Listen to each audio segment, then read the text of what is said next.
I'm doing my Monday Night Raw review. I was supposed to do it last night, but I couldn't because if you guys saw my videos on my YouTube channel, I was at the show last night. I think I'll make this video maybe an hour and 30 minutes since it's pretty late. So I'm gonna do it real quick. We will talk about what happened on Monday Night Raw. We will talk about T tonight, and we will talk about AEW Forbidden Door. I was supposed to do one on Sunday, but I didn't have enough time. So we are gonna get caught up. I'm not sure if I don't think I'll do my money back, but this I think I'll wait for that. Maybe on Thursday or Friday I might do it. It's a little like pretty quick. But we will talk about those three shows. We'll talk about the news and rumors.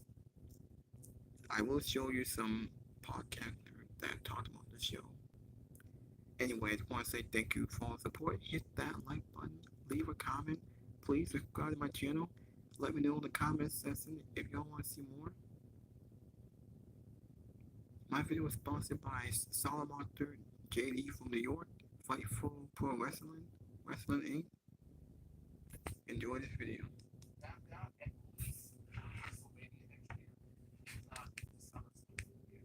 Got all of this shit mapped out month by month. With the characters that are added. Alright, hold on. Hold on. Kind of adding on top of making Roman's return even grander. I mean, this administration has done an unbelievable job with this story, and I said it on last night when I talked about it to a little bit super chat that actually my video. This will go down as the best story in the history of WWE. When it's all completed, it will go down as the greatest story of WWE. Now, I'm not going to show all of it.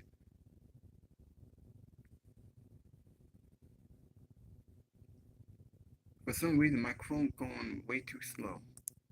What the hell's going on here? Hold on.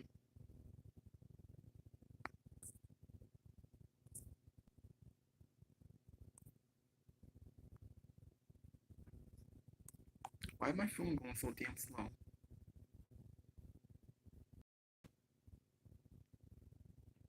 So this is the TNT.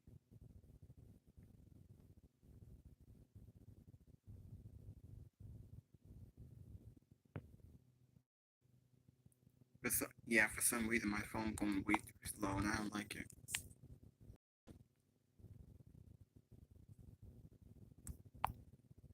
I don't like that going too slow. Anyway, this is Solomon and JD on the TNT. They're doing their Money Bank petition. They're talking about what happened on SmackDown. How the Bloodline destroyed Paul Heyman. They also talked about Shane McMahon meets with Sasha Banks. Shane McMahon could be doing AEW. Now, this is what they said. Drew McIntyre qualified for Money in the Bank, promising to win and walk out the World Heavyweight Championship. Do we see CM Punk win his dream once again? They already talked about Money in the Bank in the predictions. As for the PPV, AEW Forbidden Door has closed until next year, as we saw Swerve Strickland satisfied AEW Champion one, but they went over Will Ospreay. What's next for both men heading to AEW All In London, and AEW TV deal implement?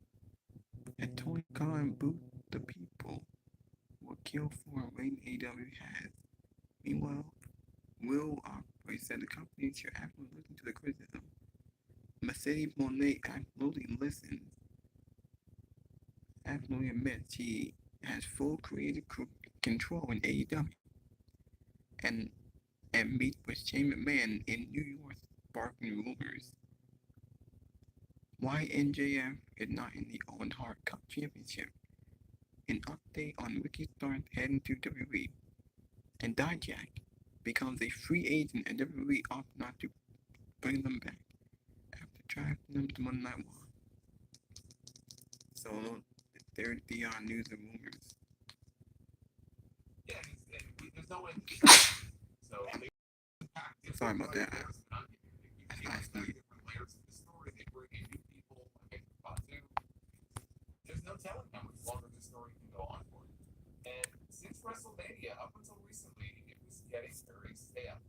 And I was like, okay, we've got to move this along here because we get Paul Heyman acting like the hospital.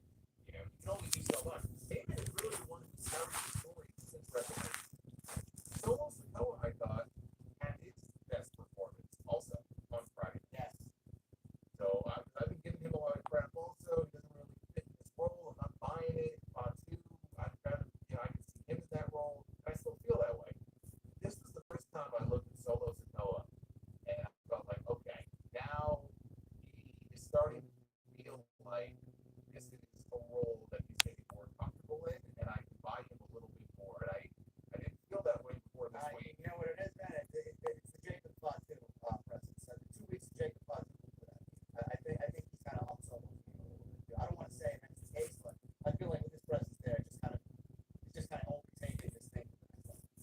Yeah. And so now it's just a matter of can they maintain this momentum? I hope so. I think that they've done a good job so far. There's no reason to think they can. Just when it starts to maybe get a little dull, they usually pull something else out. And I think the next big step is the return of Roman. I think we're only a few weeks away, probably a month away. We will see how it all plays out. I'm very excited. I don't know where Jimmy and Jay come in, and when we see them get aligned with Roman, it's going to be the whole sub story in itself. What does Roman got to do? What does Roman got to say to get his cousins back involved? Do we see them get involved in SummerSlam, being that they're all under the same building? I don't know. Under the same roof. Do we see Jimmy come back later? Do we see Jay come back later? How does that happen? Who's going to be aligned with Roman and the Usos? Is it going to be Cody? Is it going to be Sammy? Is it going to be another bloodline member that we don't know that's not here yet? I don't know. So, we got to start kind of after SummerSlam factoring in how this is going to work at War Games. Right? But Sami Zayn, we got the last match here. There's 5 matches. I know you guys are sick of Triple H and his at least 5 matches, but this is not like those D-level pay-per-views. This is a lot going on here. Sami Zayn, Braun Breaker, Intercontinental Championship, singles match. I'm going with Sami to retain the championship here. I said this last night. I still think, even though Braun Breaker has been fantastic and the presentation for him has been near perfect, I think it's way too soon for him to win the Intercontinental Championship. Sammy's going to squeak out a victory. I think Sammy, Jason, kind of foreshadowed what was going to happen here at Money in the Bank, what he said in his promo. He basically looked at Braun Breaker and says, well, you don't really know who I am and what I've done, and if that's the case, you're not really all that smart. And Sammy's been time and time again being the underdog. He's beating guys a lot bigger than him, a lot faster than him. For Christ's sake, he's been Gunther at WrestleMania, so Braun Breaker should be nothing for Sami Zayn, and no stress for Sami Zayn. But I'm going with Sami Zayn being that he's going to retain the championship, get a leverage pin or a fluky pin, squeak out a victory, and then like we talked about last week, I think Braun Breaker is going to factor into the Austin title at SummerSlam. He'll probably end up pinning a Sheamus or a Kaiser in a fatal 4-way of sorts or a multi-man match of sorts and win the title there. I think it's too soon to play. Yeah, I think Sammy is. I already thought Sammy was going to retain anyway. When you look at the segment last night on Raw, and we end up with Braun Breaker standing over him, holding the title over his crumpled body. Big no. And it's pretty clear to me, I think, that Sammy's going to pull out. Again, not with a balloon cake. It's not going to be a decisive win. I think it's going to be a great match. It's honestly one of the matches if not the match I'm most looking forward to, I think, on Saturday. I think Braun and their presentation with him so far has been massive. This is how you get somebody over as a big star. It has shades of Brock when he was coming up in his first year. How when he came out, the vibe was different, the feeling was different. It felt like destruction was landing into a triple threat. And then the question is, do you put the belt on Braun Breaker at SummerSlam, or do you put the belt on Sheamus, who has his own little story with that title to be told, with the idea that eventually Breaker would win the title from him? That's looking more, you have to really stretch that out maybe to WrestleMania or something. I think it's more likely Braun will get the belt at SummerSlam and Sheamus, if anything, we need to do it in reverse, where Braun gets the belt, maybe they save Sheamus' moment for, maybe a WrestleMania next year. Maybe dragging off factors into the World Championship. I know him and Breaker had something going on with Ricochet. At the end, I give Sheamus the win at WrestleMania. I think you just pay that off. Just being that he's put the work in, he's the veteran. That's the big moment. That's a WrestleMania moment that writes itself. I don't know why they do it. Yeah. So Breaker getting the belt at SummerSlam seems the most likely scenario anyway, but it's not going to happen. Some more WWE news and notes before we get into some AEW discussion, guys. Asuka not Also, accept. before you get into that, they mentioned last night that so I don't know if they're going to add a match to that pre-show. I don't know. Tony Khan usually has like 4 matches on the pre-show. So I don't know why they need a 2-hour pre-show, but the pre-show starts at 5. The actual main card starts at 7. Yes. Remind people. I think some people, myself included, we're still in the 8 p.m. kind of mindset, but it's actually a 7 o'clock. You weren't pleased to see Serpenta go on the pre-show? Oh, I was elated when they added a 15th match with Serpentico and Kyle Fletcher on that card. Honestly, my reaction when I saw Serpentico come out, I just laughed. I mean, what else can you do in that situation? This is fucking loud. And these 4 guys are out there, they're wrestling in front of almost nobody because half the building is still empty. People are still trying to get into the building. I don't know. I don't know what goes through their heads. It's crazy. 50 matches. I mean, I don't want to sit through 50 matches. Never mind. I don't want to sit through 15 minutes of fucking sometimes. I was like, do they know that this match is actually airing on TV? This is supposed to be the dark match. They're accidentally airing it. I was stunned. Maybe I thought maybe we got mixed up or something. I don't know. Whatever. Asuka not expected back in WWE this year. She is out, and this is coming from Fightful Select via Sean Ross Sapp during a Q&A that he conducted. Asuka won't be back inside the ring this year. Asuka's not expected back by the end of the year. According to WWE Sapp, anything can happen. I don't know the type of surgery yet. However you look at it, it's a big blow. It may actually lead to the demise of damage control, which I would have no problem with. I mean, Asuka is about 40, 41 years old. She's put a lot into WWE. She's still at the top of her game when she's in the ring. She's incredible. Losing somebody like that is never an easy thing to do. I hope she gets back quick because that women's division needs as much star power as it can get. Honestly. Yeah, Asuka is great. She's 42. She's been doing this for a long time, and I saw her vlog. She has a YouTube channel, so she's been posting videos of her legs in a giant brace. I mean, we don't know the nature of the injury, but there's been so many ACL injuries. I don't know if that's what it is, but she has a major knee injury that's going to keep her out until next year. It sounds like something serious, whether it's an ACL or not, I don't know. Yeah, hopefully she'll be able to get back at 100%. She's one of the best they have in that division, and not having someone like her, having her out at the same time as Rhea Ripley and as Becky Lynch, it's no Nice little Rumble return would serve her very well. So hopefully that is the case there for Asuka. Natalya has an update on her contract status. This is also coming from SRS over at Fightful. He has learned that Natalya was not backstage this week at Monday Night Raw, was not planned for the show at all. Her WWE deal has been set to expire this summer, and at least internally the company's very quiet about any developments. Fightful has confirmed the 2 sides have been engaged in contract extension talks. This development doesn't indicate the direction of those talks one way or another, and sources in WWE have been hopeful that they would retain her, but we've not heard if a deal has been reached.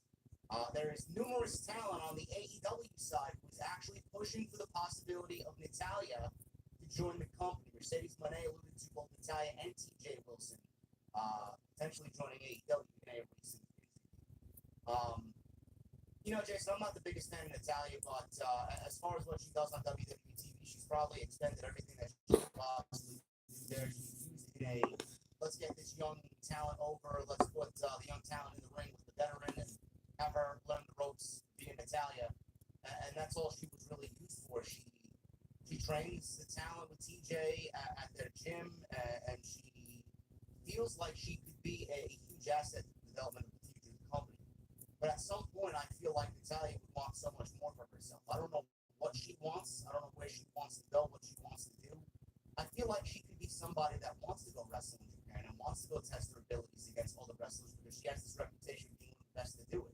And AEW, now with Mercedes over there, and the great talent of roster that they have over there in the division, and what she could add as a teacher and a coach and somebody who could mold that women's division even further for the future. I mean, there's a lot of upside to her joining AEW. I just don't know what she wants. I feel like WWE would be foolish to let somebody like that go. What do you think? I think in the end she'll stay with WWE. I think they'll get something worked out. But again, it really just depends on what she is most interested in. So if she wants to wrestle, if she just wants to continue her in-ring career, she wants to win world championships, it's not happening in WWE. So that's the priority for her. And she feels like she can kind of leave in the independent scene and sign with a TNA or an AEW and have like a renaissance in her career, then she'll leave. But I just kind of feel like I don't know why Mercedes would bring up TJ unless she knows something that everybody else doesn't. That's the first time I've heard his name even mentioned. Is his contract up soon? I don't know. I mean, it was just a random kind of worded out type of comment. I don't know why she was saying that. Yeah. So I don't know in what context she made that remark, or if she was saying maybe you would love to have somebody like him in AEW. I don't know his stats, but I think in the end she'll end up working out something with WWE. My gut. But again, if she wants more, she's not going to get it. She's been in WWE for so long. It's like the Dolph Ziggler thing, where when you're there for so long, it's like bringing the sponge until it's bone dry. There's nothing left, and that sponge is dry. I mean, they've done everything that I think they're going to do with her. Short of a retirement story, and I don't think Senchi's ready to retire. I don't know what else you do with her storyline. And I don't think that she's going to be a priority for storyline. I think they have a lot of people on the women's roster right now who are like Dakota Kai. People like that. They have this pipeline of talent in NXT that she has worked with. She has been in NXT in these last 2 months. She's worked with talent down there. And I think she could be very beneficial. First of all, resources. If she's comfortable doing that, if she wants to be a coach in a practice, then again, she'll stay. And I know she and TJ, they have their, I don't think that's the school. So, it just comes down to her priorities. But if that's her priority, WWE's not going to be replaced. Speaking of free agents, Ricochet, he was moved to the alumni section on WWE's website. Now, the rumor is he's headed to AEW, which I'm sure will be the case very, very soon. Yeah. Will Ospreay was basically on hands and knees, begging this guy. Now they do have history. Keith Lee was the last guy to beat woman. Was the last guy to pin woman made last year. He pinned Messi and contract set to expire. They confirmed that as of midnight on July 1, Ricochet's deal with the company is officially over. It is done. He's a free agent. No non-compete attached to that. Sources within both WWE and AEW expect Ricochet to join All Elite Wrestling, and Fightful Select reported on Sunday, despite the speculation, Ricochet was not planned to face Will Ospreay at All In, at least as of the recent weeks of television. Ricochet was written off WWE TV by Braun Breaker, and for those asking Samantha Irvin, she is not expected to join him in AEW, which WWE, I don't think, would ever let that happen. Ricochet, Jason, I know a lot of people are like, well, let's put him in the ring against Will Ospreay and All In. We'll get to Will Ospreay in just a little bit, what he did at Forbidden Door and what he will be doing at All In. It does not involve Ricochet, but if I could throw something out at him for Ricochet, because I do think he will be in for All In. Why don't we do Ricochet versus Pac? Yeah, it's been a long time since that match was. I mean, that was famous. I mean, I'm sure people are well aware of the history of those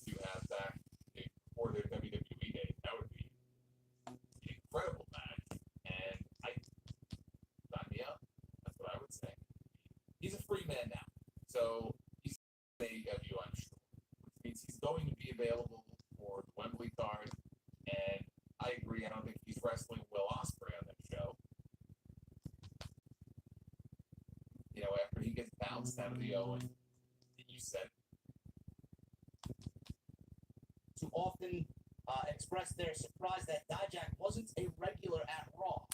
Dijak told Zapp directly that he could tell something was afoot when he wasn't included in plans for Raw the first couple of weeks after the draft.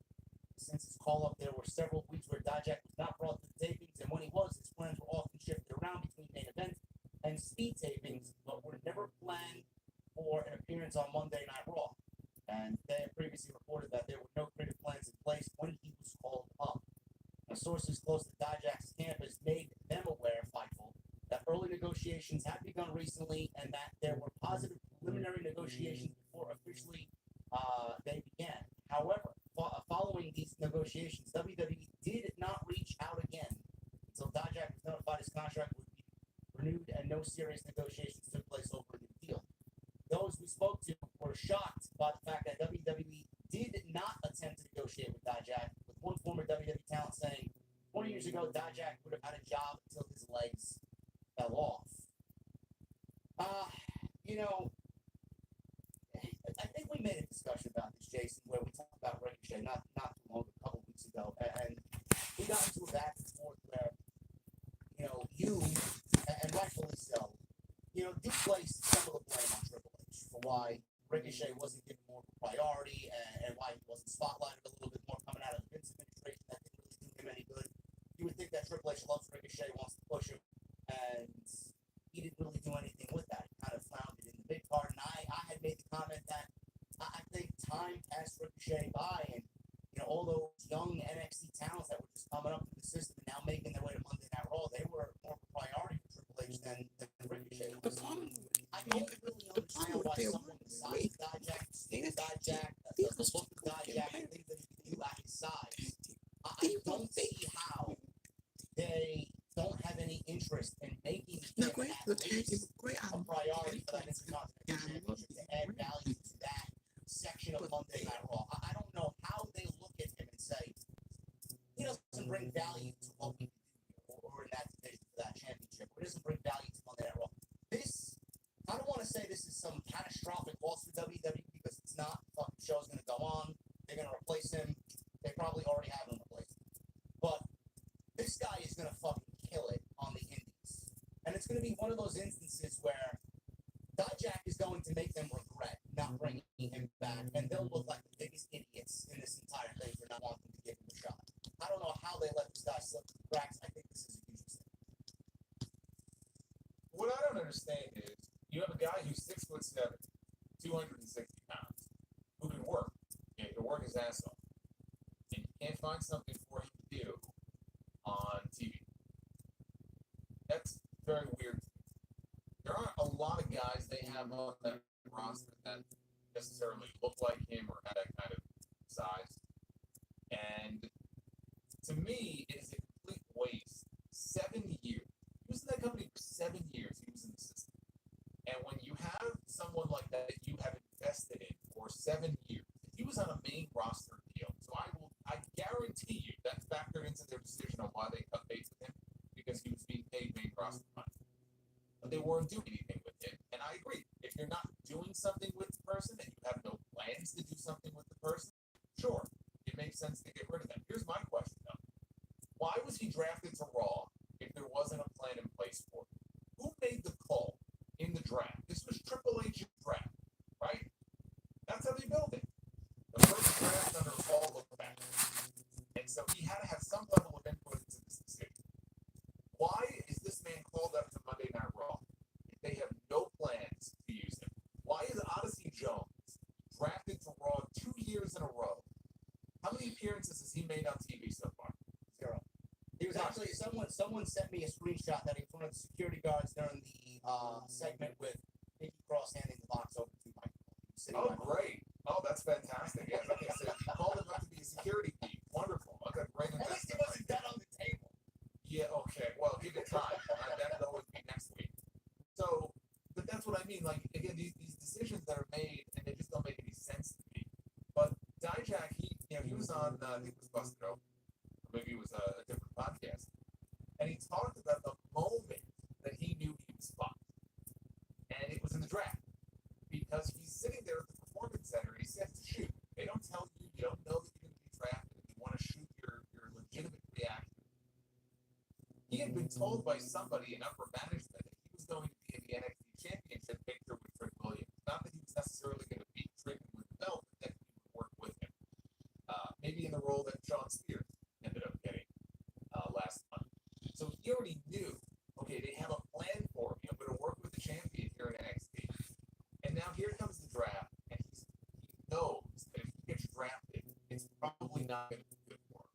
And even worse, if he gets drafted in the supplemental draft. So they get to the end of the draft. Now they're about, and he's like, thank God I didn't get picked. And they're like, and now, and because they have more supplemental picks, and he says, that's it, I'm fine. And sure enough, they picked him. And he knew at that moment he had to be happy about it, pretend that he's all, excited to go to Raw. But he knew even then. He told his wife, he texted his friends, he goes, I'm fine. And sure enough, the first Raw that he went to, he saw that his name wasn't on the sheet. They didn't have any plans to use him.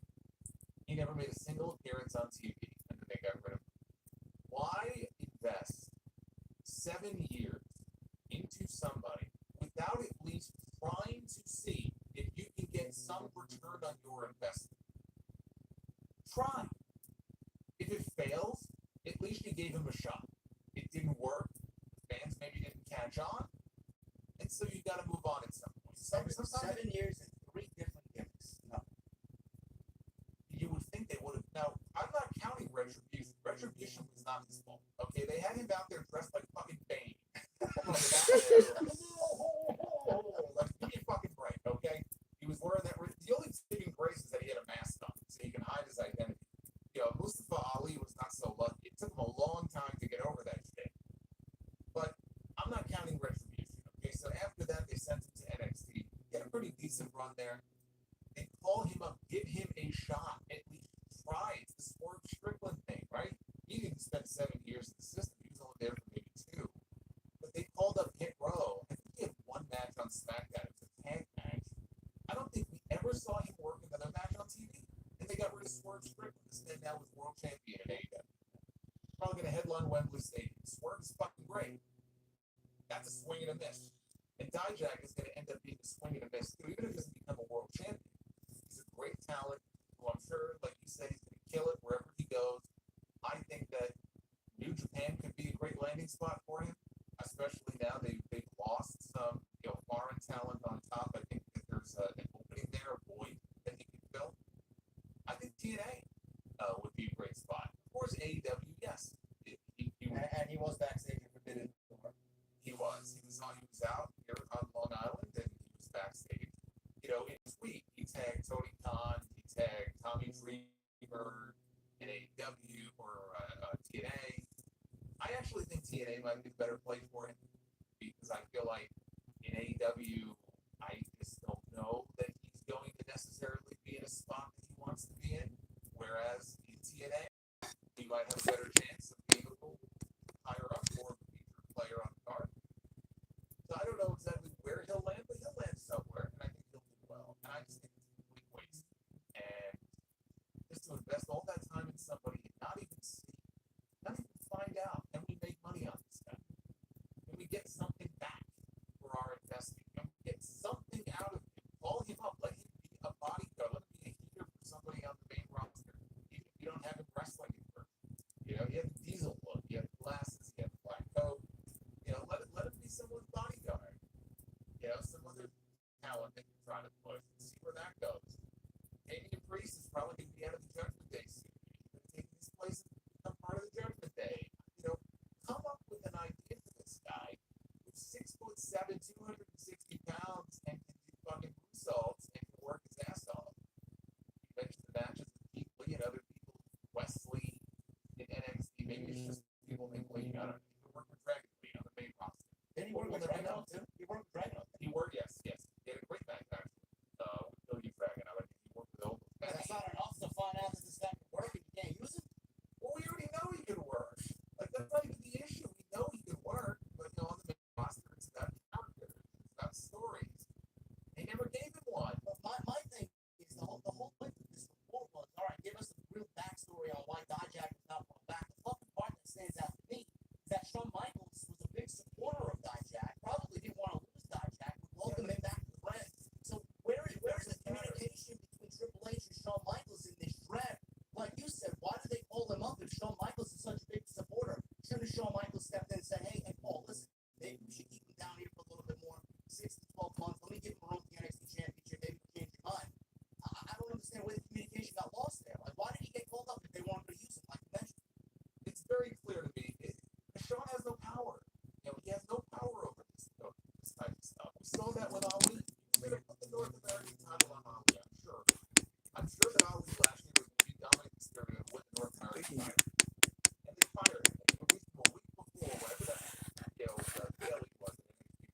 Shawn Michaels is actually able to see this guy firsthand. His hands on with him, the talent that he has. If it was just Shawn, Dijak would still have a job. But he has no power. So Dijak now is, unemployed. And it's ridiculous. I could accept it if it gave him something to do and it didn't work. And he dropped the ball. I like Karrion Kross in the final testament, and I want to see Karrion Kross. Oh, I feel like there's something there. This stuff, it just doesn't work. It's a fucking bore so long. But they keep giving him chance after chance. I'm not saying fire Karrion Kross. I'm saying if you're giving him chance after chance, what makes him so special as compared to Dijak?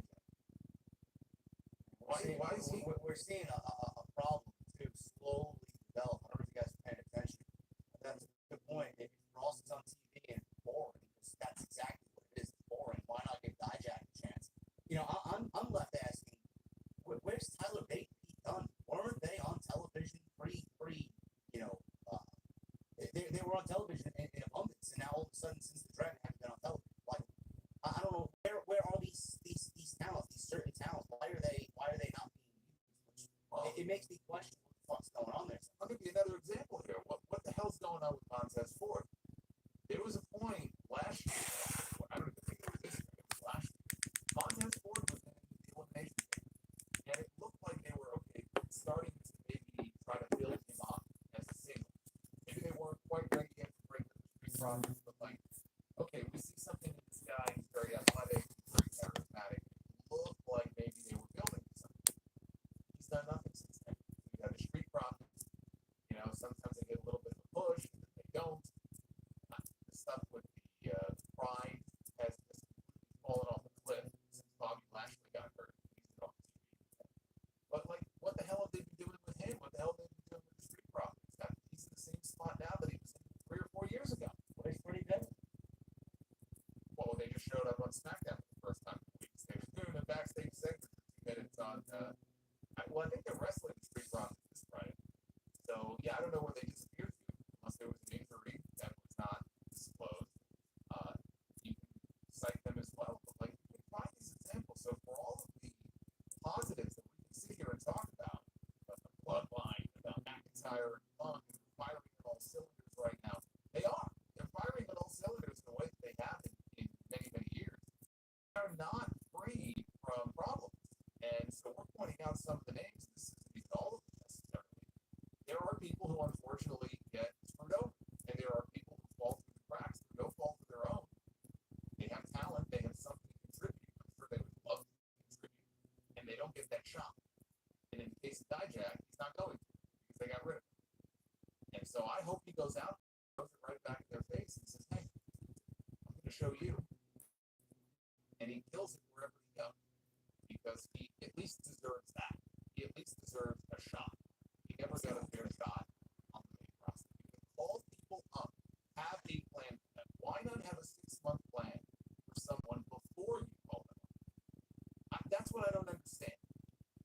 Why call somebody up at the draft and then not use them? It's insane.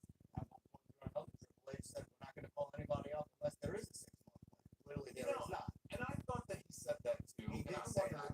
I wonder if it's the butterfly effect.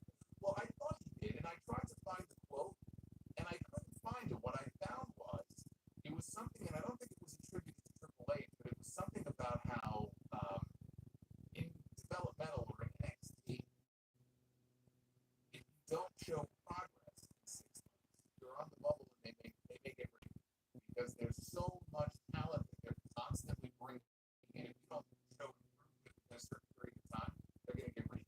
I couldn't find the quote. Maybe he did say it. Just recently, I was looking for that quote. I couldn't find it. But if he did say it, he's certainly not living up to it. He should take his own advice.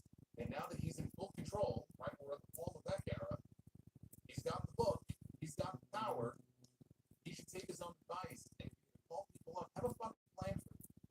Otherwise, you cut them off at the knees right from the word go, and that's not going to do anybody any good. And listen, for all we know, he could end up back in WWE with the TNA partnership. He could end up in TNA and still work with WWE and NXT in some capacity. Like Jason, I think TNA would probably be the best step for him. Him and fucking CCO,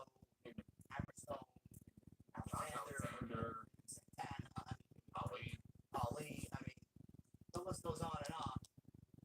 Went to AEW, I think is bad. I think he's gonna get lost in the shuffle and end up on Rampage. Wrestle fucking some unknown guy from Mexico. Yeah, Ricochet's gonna get lost. But again, I like the idea of the Pac match. At least you can get a big match with Wembley. You know, you can wrestle Pac and wrestle Ospreay. You'll get a few big matches out of him. But look, let's be honest here. You know, Ricochet, And by he goes to one AEW. thing that you have Maybe in a few months, he's gonna be lost in you've the been shuffle. moving Just on. like somebody else.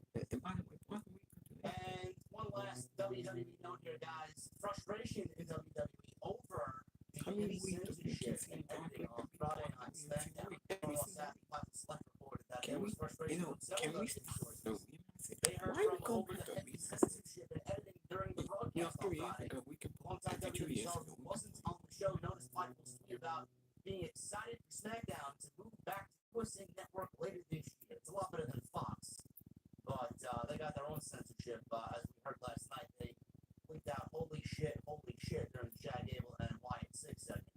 The talent said, "It's a short to watch sometimes. I understand censoring fuck the basics, but it feels like every segment is edited and it makes us look like our production." WWE bleeped out a fuck the Pacers chant and blacked out part of the segment with Nia Jax where a kid flipped her off. WWE moves to USA Network in September with SmackDown, and WWE Raw moves to Netflix in January. So I know you watched a lot, Jason. I know you're pretty upset with the black screen of death. It's fucking awful, man. Listen, I get a fuck the Pacers chant, but blacking the whole screen out, I mean, just mute the fucking sound at that point, and then to me, the censorship even on USA Network at like 9 o'clock, I think it's a little fucking childish. I mean, we're 2024. I know everything is kind of PC nowadays, but I mean, if you don't know what those words are and not using those words in everyday language, I mean, it just takes away from the fucking show. It's a pro wrestling show, and the fans are 50% of the fucking reason why we watch. The energy. Don't take that away from us. Fox is now complaining that WWE, they don't want the crowd trend. You can't stop fans. Because this is WWE. We're in 2024. Let the fans cheer who they want, who they want. As it turns out, The fans tell you what they want to see. Isn't it the WWE universe that tell you what they want to see on TV? They tell you what they want. They tell you what they want to see on TV. Give the fans what they want. And by the way, you're ridiculous. Stop blacking out the screen and moving the crowd, piping the crowd noise. To me, if I was in the company, that is just, to me, I've been fans about 8 years. They know that this show is a couple of months is going to be off the network. Or say, we're not renewing, we don't want to work with you anymore. I don't think they care. And I think that they will continue to butcher the show, unfortunately, every single week. We're going to get more and more of this. USA has their own censorship, but they don't black the screen. And that's the thing, it's the blacking out of the screen. They did that with The Rock. Apparently, I could figure it out at one time.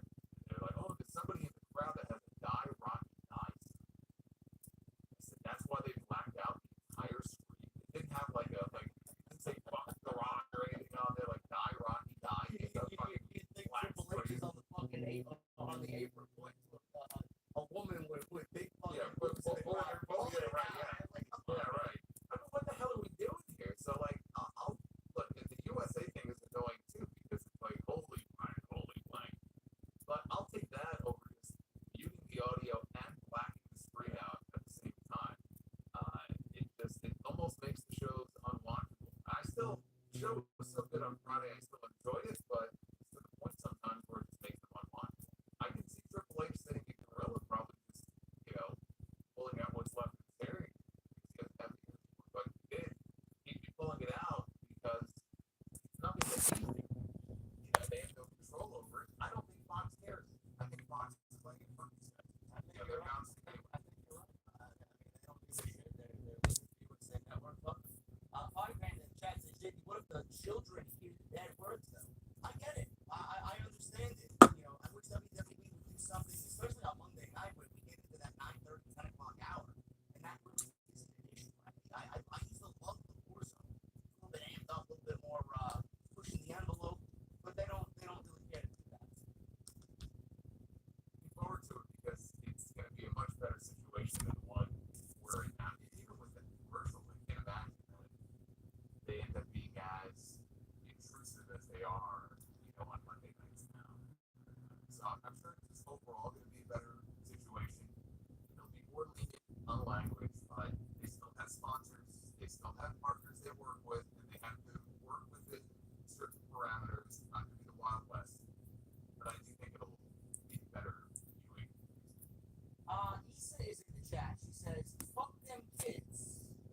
more bad words than me.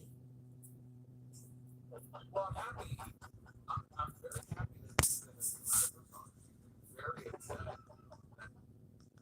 Roman Reigns lost his title and Roman has been missing. And did you watch the show Narcos? I have not. You really should. You may have seen the meme though, where Escobar is like one of multiple scenes, but like one scene he's just sort of walking aimlessly, another one he's sitting on like a bench or swing by himself, looking very bored. Like I picture Eason walking around like that, just waiting for Roman to come back. So I'm glad that she's being more of herself coming out of her now. I was worried about her. You got nothing to worry about. I'll be back in about a month and a half. I've been depressed since the end of Mania. Roman. How's Roman doing? We miss little baby Roman. Welcome. What I loved was the main event for AEW Forbidden Door between Swerve Strickland and Will Ospreay. We're gonna get into some AEW talk right now, and I want to start off with this because this was the absolute latest before Jason and I came on here live for TNT episode 55. Just a quick thought here on Forbidden Door. I enjoyed the show for what it was. I'm very concept. Jesse and I have coined the Forbidden Door almost like the All-Star Game for the NBA or the MLB.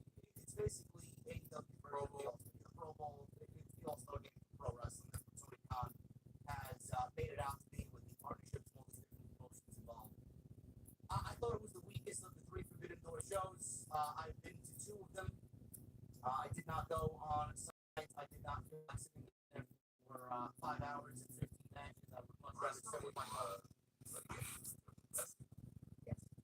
So Jesse posted something with that was back in Manhattan. That was West Village, right down the street from my favorite bar in the city. Grandma's Pizza. Yes. Yeah, pizza. He enjoyed it. He said he will no longer shit on New York pizza, which is. I'm in But he was there at the show. I was not. I didn't want to be there. I enjoyed the show, Jason, but as far as the three Forbidden Door shows, I think it was the weakest of them all. But it had the best man out of all three shows that we've seen so far from AEW. I know we talked about this. I don't know how they keep the concept fresh. I don't know how we take this Forbidden Door and go on into next year's Forbidden Door. If there will be one, that $1 million gate. I don't know why it would go away. People still are interested in the concept. But now AEW is partnering up with Stardom and Ring of Honor and New Japan, and they have this Dynasty show one day following the Wrestle Kingdom show in January. Are we getting to a point where it's a little bit too much now for these Forbidden Door? We have animal trafficking. Well, it's part of no No, animal. if you're in Japan, I think the plan probably always They come was to at the some traffic point and bear we need one for ourselves. All these Forbidden Door shows are hosted by AEW here in the States. I think it was inevitable that at some point Japan would get its own show. Tony Khan would have to just fly talent out to Japan, even if that means they have to miss Dynamite that week. So now they're finally getting their own show. And what I wonder is, New Japan business is not what it was 5 or 6 years ago. I mean, they were decimated by the pandemic, and they haven't really fully come out of it yet. So now it's a little ambitious because they're running 2 nights back to back after Tokyo.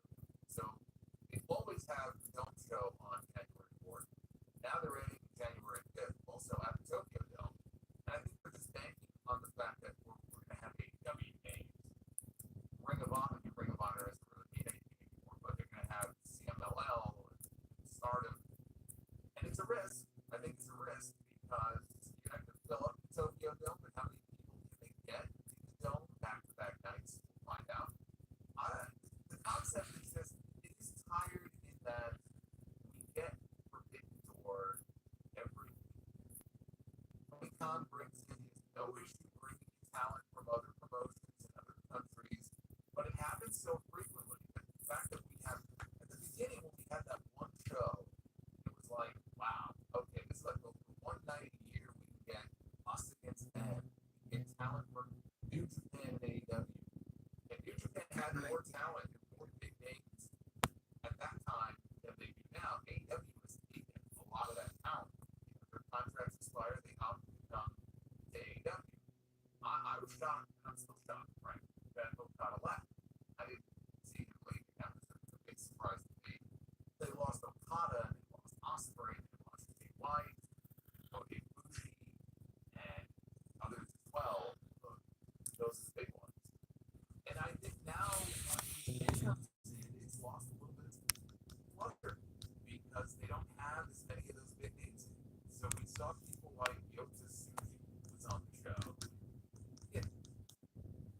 Yeah, and it's sad.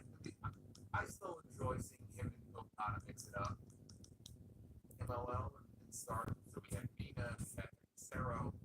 And next year, I'm sure we're going to get a Forbidden Door. I'm 100% sure they're going to continue doing it. Like you said, they had $1 million gig, which that was on 11,400. Was the attendance. So that's great. So they're going to run it back again. And next year, maybe they bring another promotion into it. Otherwise, I'm assuming it's pretty much going to be AEW in New Japan. And they'll just have to put a card together that people are excited for. But yeah, it's not going to feel the same because now WWE, under Triple H and Kong, what's going on there? The Forbidden Door. The whole reason that was coined really was because WWE doesn't work with other people. So it was such a novel concept to see these major companies coming together for some sort of like inter-promotional event. I wouldn't be shocked if we get a Worlds Collide show, next year between NXT and TNA. I wouldn't have said that 2 years ago. I would have said you're out of your fucking mind. But now we're starting to see that even with WWE. So now it's like, well, everybody's opening the Forbidden Door. It's not even forbidden anymore. You almost have to change the name of the show. It doesn't make sense anymore. Triple H and Nick Khan are throwing a wrench into the alternative that is AEW. It's not the alternative. It is in some ways, but in a lot of ways it's not. But I mean, it's a good point though. They probably should change the name of the show. I guess they have equity in that name at this point. It's a cool name. Yeah, it's a cool name, but it makes less sense now than it did back then. So yes, we're gonna get more of them. It doesn't mean what it used to. And I agree, it was the weakest of all three. It's still a very good show, but it was the weakest of all three with the best main event. And that includes Danielson and Okada last year, which was really good, although they had a better match than they don't this year. But that Will Ospreay Swerve Strickland match was, in a word, sensational. I mean, that match somehow exceeded the expectations that I had for it coming into it. And the crowd was with them every near fall, every big spot. The only critique I had towards the end there, they went one near fall too many, I thought. I think it was, I want to say Ospreay kicked out, maybe in the first house call kick. I think that's what it was. I think he got up that one. Pardon me if I'm wrong. I think he got up at one. I think it was two, but whatever it was, that was the only critique I had. I would have just taken that near fall out of it. But they had an incredible match. This was a win. I said this in my review. This was a win that Swerve needed more than Austin. Will Ospreay lost nothing by losing that. He lost absolutely zero from losing this match. No, exactly. And Swerve is still really in the infancy of his title run. He only first won the title in April. He had a really good match with Christian Cage at Double or Nothing that absolutely nobody, looked at as the main event. This was his first pay-per-view main event. He had to go in there and have a great showing and hold on to the title because that would have been just ridiculous if they would have taken the title from him so quickly. He went in there, he won, and he won in decisive fashion. He had a fantastic match. And you were starting to mention the report, earlier from Fightful about Will Ospreay. Either his idea or he endorsed the idea. That's why those rumors got started. That's why that discussion got started. Who's to blame? Not Swerve. Not Will Ospreay. It's not their fucking mess that mix up. Well, it's not even a mess. I just think that, see, I looked at it a little bit differently. I'm not even shitting on AEW for it. I'm looking at it as it's an endorsement of Will Ospreay. Like, this guy gets it, Yeah. And not only does he get it, but he's somebody, like, that's the kind of guy that you want in position as your top guy, your top baby faces. It may not happen this year, but it's going to happen, and he'll be their top guy at some point. But I thought it's a very selfless thing on his part, which was great to see. It's not to say that Tony Khan wasn't going to have Swerve go over regardless. Like, I didn't read it as he would have had Will win, but I just read it as Ospreay may have gone to Tony and said, hey, why don't we do this match now on this show? Like, I don't know if you're planning that for Wembley or not, but, like, let's do this now. why we got the match. It was surprising when they announced it. I didn't think they were going to go to it this quickly. And that's when I started thinking, okay, maybe there'll be two. This is the first one. It doesn't look like that's the case. They'll win, they all win, they'll get in, they'll be Yeah. But now we get a sense of why they wrestled in Forbidden Door. Obviously the idea, it sounds like, was planted in Tony's ear by Ospreay. And I just think that's great. It's a great reflection on Ospreay and just how selfless he was, in this Stan, his title run is successful because up until Forbidden Door, I don't want to say it hasn't been. Creatively, it's been a bust. And I'll stand by that 1,000%. The match with Ospreay did so much more for Swerve than anybody could really imagine because I said it on my show Sunday night. He is now the title reign. He beat the biggest name in the company that is not himself and not MJF. That needed to happen, and they did it. So good on Tony Khan for doing this match and thinking potentially that way. Again, I don't want to shit on Tony. Maybe it was something that he had thought of and he got like that extra, a nudge by Will Ospreay. Hey, I think this is the way to go, and it just kind of reaffirms his decision to go and do that. So I don't really know, but the story says here, Sav says that the people that they spoke to said that Will Ospreay, who has long been a friend of Swerve in real life, grew tired of seeing the Swerve title run with the placeholder term around it because everybody thought that Will Ospreay was going to wrestle Swerve in Wembley and take the title off of Swerve. Sources in the company and close to Ospreay tell SRS that Ospreay approached AEW, affected Ospreay and Swerve at All In, but Michael was told that was never the plan, and both have different opponents planned for Wembley. AEW sources also this is a better idea than Tony goes with it. I want Tony and his team to come up with the fucking ideas and the plans that sit and are right. I don't want them to go seek out wrestlers and have them book their own creative and come up with their ideas and have it be better. You may lose the Wembley. There's still a chance that MJF discussed not going after the world title after criticism that he should be going after the world title, that he should be in the Owen. And he praised Swerve Strickland for his current work. He said, right now is not the time. I know when that time is. Right now it's not. Swerve is on a goddamn roll. I don't like him. I go as far as to say I hate him. We don't agree on anything. We look at professional wrestling in entirely different ways. I'd say that I have more disdain for Will Ospreay than I do. I think that would have been a sensible story to tell, and then it's up to Tony at that point to figure out, okay, who beats him, when does he get bounced, like who. They didn't do that. If the plan is, and I'm sure it looks like the plan is, Ospreay and MJF, he may have just figured, well, given who his next opponent is going to be, it's a baby face in Ospreay. He's not going to screw him over in the tournament. He just may have felt that it didn't make any sense, but I'm glad he at least took the time to address it. He put the mention in there about how my shoulder, I'm not 100% yet. I don't know. I'm sure he is, but because they've been teasing something with him and MJF, so I'm sure we will get that back at some point. Said, okay, this is for a bigger story where Ospreay is one-upping MJF. And so this might be the first time, and maybe the next time it's MJF trying to upstage him. She held that locker room on her back for several years until she went away for a little bit.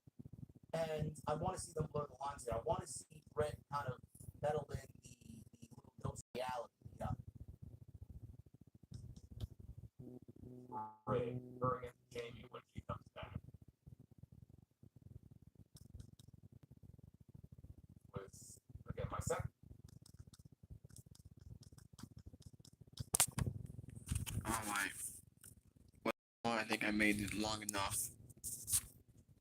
I got like 30 minutes left. So might as well just make the best of it. Gonna talk about NXT.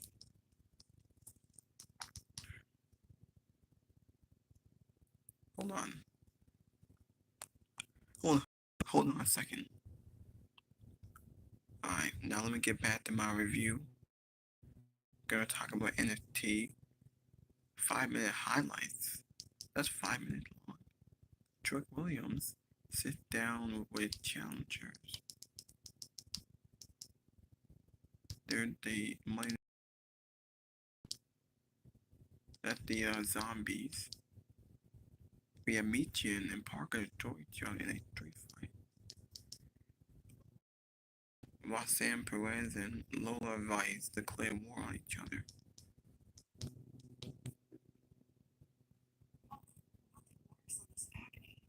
Hi.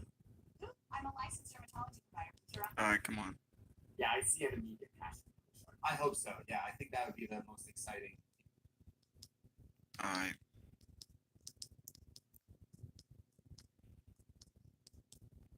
On these South State. Hey there, everyone. Welcome to Speak Now Pro Wrestling. It's your girl, Denise South. Hey there, everyone. Welcome to Speak Now Pro. Anti-heat wave position. Next week we have anti-heat wave. While Sam Perez and Lola Vice. The new Cap Republic takes on Hank Walker and Tank Leather.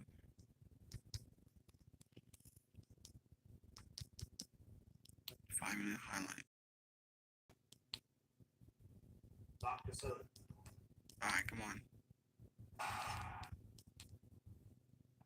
The 7 is getting even stronger. This is damn commercial.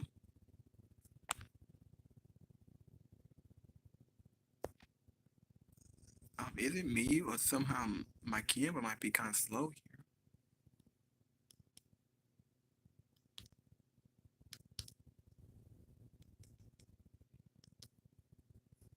Alright, hold on. Come on now.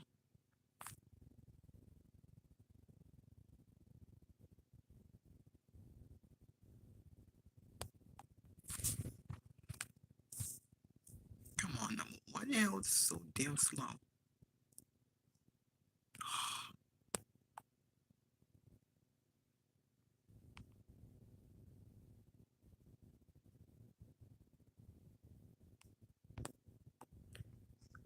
Come on now, damn it.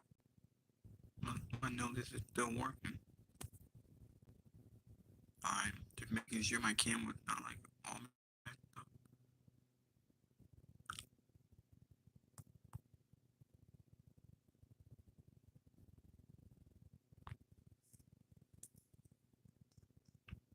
Alright, it's Hey, it is. tag team announced for Josh Bennett.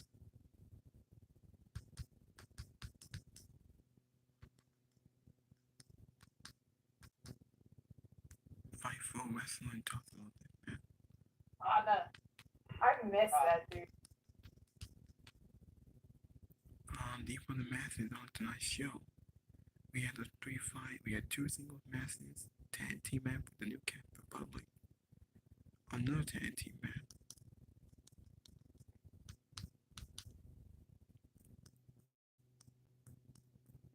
There's Monday Night Raw. Drew McIntyre confident he wins by the bank. Here's the AEW Forbidden Door. The AEW title.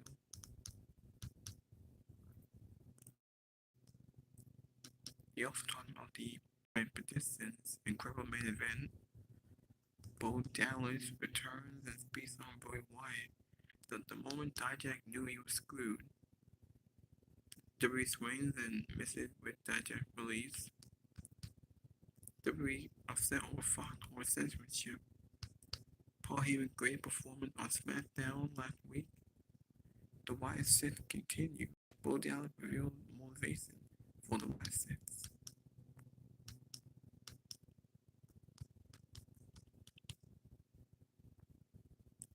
Money in the Bank is live July 6th in Toronto. Tomorrow we got WrestleMania Behind the Curtains. And here's what happened on NXT. Shawn Michaels did an update on Brooke Jensen. That was it? Was that really all that they had in the show? Wasn't really that much. It was only 2 hours. The only thing interesting was Wasim Perez and Lola Vice. Trick Williams sit down with challengers. It's one of being Ethan Pace. Alright, here's Monday Night Raw, ladies and gentlemen. This was the show that I was at on Monday. If you guys haven't seen my videos on me being at the show, I was here. I thought it was very good. The show opened up with Chad Gable and Jey Uso, and then so Chad Gable and the White Six are gonna be feuding for a bit, and they've been going after Chad Gable for a while now since they came to Monday Night Raw. The Final Testament injured Kofi's arm. Now Kofi can. It was actually Xavier Woods. Xavier Woods beat Karrion Kross for the World, which I didn't like. Don't know why Kross is taking losses. But after he lost, the Final Testament beats up the New Day, injured Kofi Kingston's arm. Liv Morgan and Seth Rollins continue to disrupt the Judgment Day. We did get Liv Morgan defending her Women's Championship against Zelina Vega. This match was okay, it was decent. We did see Ray and Dominic get involved, and Liv got the win. We had an okay segment with Damian Priest and Seth Rollins and Finn Balor. Damian Priest choked Seth Rollins after Finn Balor interfering. Man, they're really teasing what could happen in this match with Rollins and Priest. If Rollins loses, he can't challenge for the belt as long as Priest has it. But if Priest loses, he has to leave the Judgment Day. So we have a lot of space on this match. This is the only world title defended at Money Bank, especially when it's 5 matches. I know a lot of people tired of 5 matches. I like it. It makes sense based on the big storylines. We had a very good segment with Bo Dallas to Uncle Howdy. I set them free. The segment was very good. I thought it was wonderful. We had a short match. We had a qualifying match. Zoe Stark had qualified. She beat Ivy Nile and Dakota Kai. We did see Damage Control try to get involved. Then we saw Isla Dawn and Alpha Fire. They got involved with Top Damage Control. And Zoe was able to get the win. She now qualified. So she qualified. She'll be in Money Bank. She's now the final participant in the Women's Money Bank. We did get Dominic and Rey Mysterio, a rematch from last year's WrestleMania. That was okay, it was decent. Dominic booed as always. People chanted, crowd was chanting, Daddy Boy. Crowd was chanting, we want mommy. Crowd chanted, mustache. Because the mustache is not looking good on Dominic, that's why he has it. Liv Morgan caught Dominic a win against Rey Mysterio. This relationship they got going on is actually great. One of the most interesting things about my life.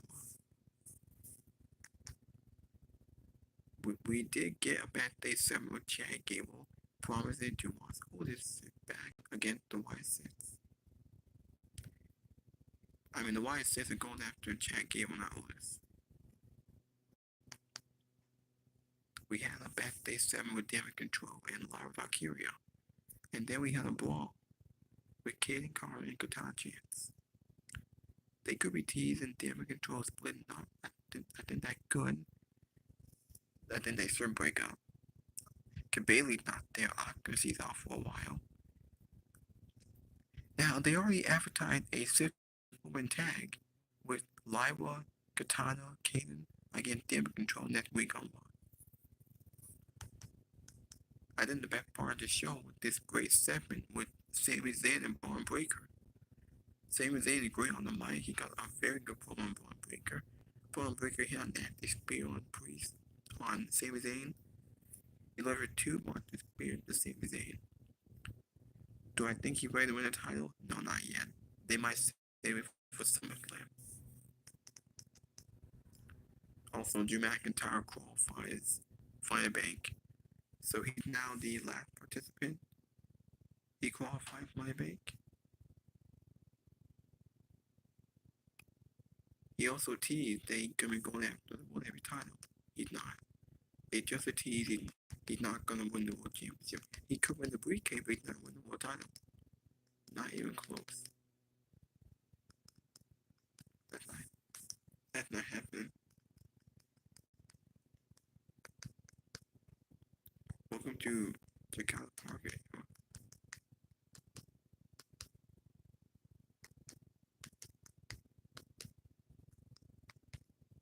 Okay.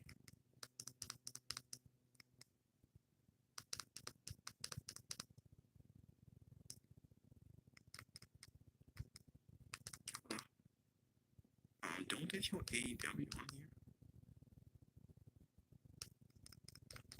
Oh, wait, with that AEW? Yeah, they put AEW. Yeah, this is AEW review. Sasha Banks, the TBS champion, New Japan Tournament champion. She's the CEO of the company. He also is in charge of creative.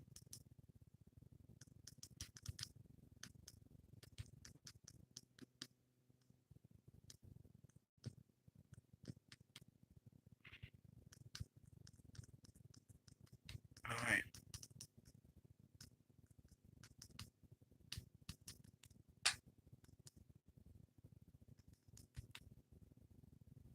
Alright. Well, this is AEW. So we're drinking, and well, it was a great main event, a fantastic main event to help elevate Swerve title reign. To Silver Heartbreak. No, he wasn't gonna win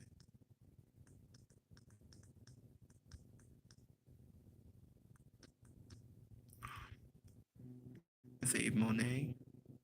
Swerve beat Heartbreak. Breaking return to AEW the face Save Monet. Crowd booner. Is she turning you?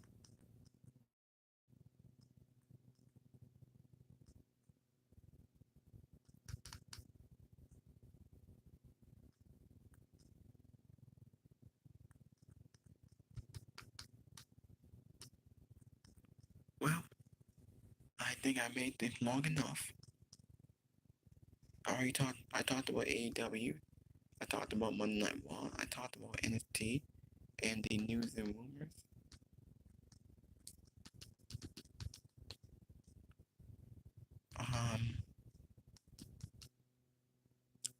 Now, as I said before, this is Monday Night Raw.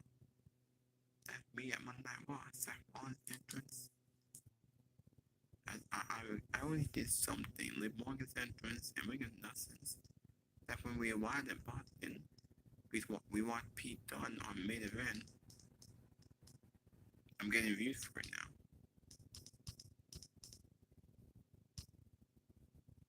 Here the Uncle Howdy and Jay Uso. That was last year.